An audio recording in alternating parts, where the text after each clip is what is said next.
Episode 9 of Namib begins with Soo-hyun and Jun-suk signing the contract to transfer Jin-woo to a new entertainment company.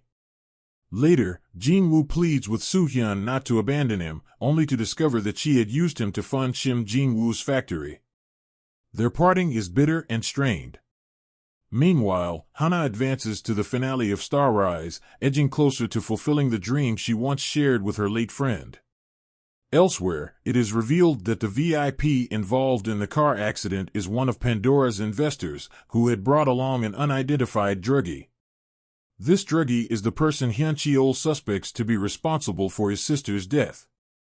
Hyun Cheol confronts the man and coerces him into arranging a meeting with the druggie, taking him to an undisclosed location for an ominous encounter. At the same time, Jin-woo is warmly welcomed by his new company's team and earns a spot in their upcoming debut group. Shim Jin-woo officially starts working at the factory as well. Despite resolving these matters, Soo-hyun is plagued by insomnia and guilt over bartering Jin-woo for her own gain. Jin-woo, now busy shooting commercials, goes as far as blocking his mother's number. Later, he learns that Lee-jun, his former partner from Star Rise, has joined his new group.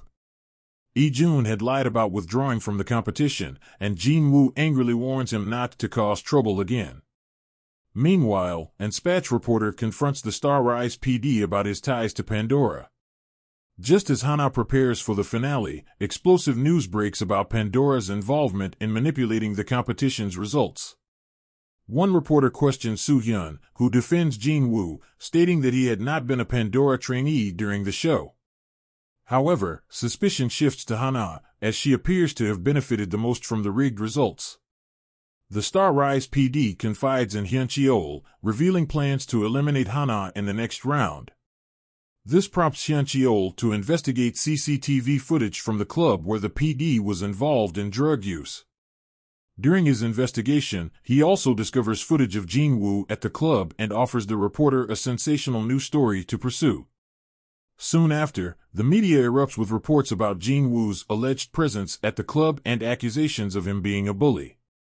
Despite Jin-woo's denial, his manager remains skeptical. Jin-woo returns to his dorm, unaware that Shim Jin-woo has been trying to reach him and is now close behind.